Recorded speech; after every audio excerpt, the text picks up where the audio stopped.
Le contenu du programme de Nathalie Kosciusko-Morizet sur l'éducation n'est pas très dense. Elle a malgré tout certaines positions. D'un point de vue philosophique, pour Nathalie Kosciusko-Morizet, s'émanciper, c'est trouver sa place en France telle qu'on est. Il ne faut pas craindre le rejet parce qu'on n'est pas dans le cadre. Il faut s'affirmer mais respecter l'autre. Il faut construire des liens avec ceux qui n'ont pas le même âge ou qui ne nous ressemblent pas.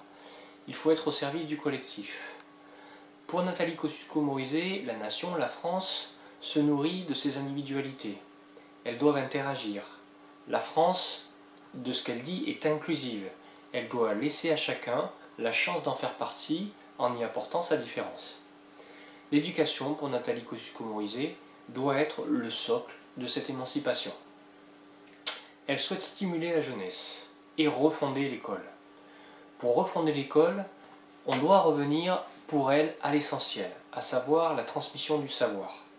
L'enjeu, ce n'est pas la réussite pour tous, c'est une de ses phrases, mais pour tous, les moyens de réussir. Après toute cette philosophie, voyons concrètement ce qu'elle propose. Plusieurs principes. Elle souhaite la fin de l'inflation des séquences pédagogiques qui pour elle rognent sur les apprentissages fondamentaux aux dépens de l'apprentissage du français par exemple. Elle souhaite une généralisation de la liberté d'expérimentation au niveau des maternelles et en primaire. Elle souhaite le maintien du collège unique. Elle recherche une implication croissante des parents. Elle parle aussi des études supérieures. Elle trouve que les universités françaises sont déclassées et que ce n'est pas un hasard. Elle identifie deux faiblesses, les moyens et la gouvernance. Elle apporte trois réponses à cela. La première, elle souhaite que les établissements soient libres de moduler les droits d'inscription, qui pourraient donc aller à la hausse. Elle souhaite dans un deuxième temps renforcer l'autonomie des directions d'université. Et enfin, elle souhaite que l'université puisse avoir le choix de devenir sélective. Sur les études supérieures, Nathalie Kosciusko-Morizet est plutôt anglo-saxonne. Voyons où nous la plaçons sur notre grille d'évaluation.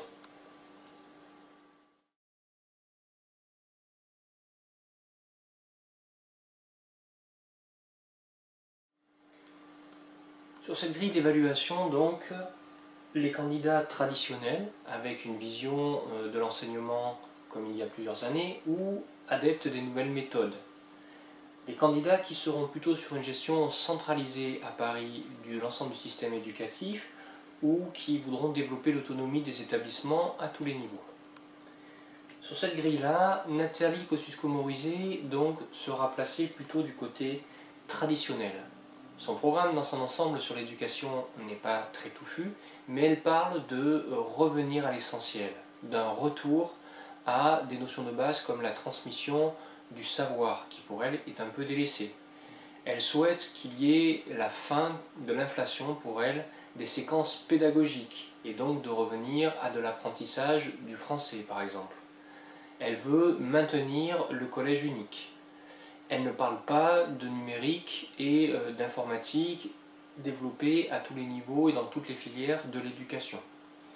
Elle ne développe pas non plus sa vision décentralisatrice de l'école, même si de ce côté-là, au niveau des études supérieures, elle appuie sur une autonomie toujours plus forte des universités sur le modèle anglo-saxon. Ainsi, le PIC place Nathalie Kosciusko-Morizet ici. Plus traditionnel dans son style qu'Alain Juppé et surtout que François Fillon, un peu entre une vision centrale et autonomiste des établissements. À bientôt.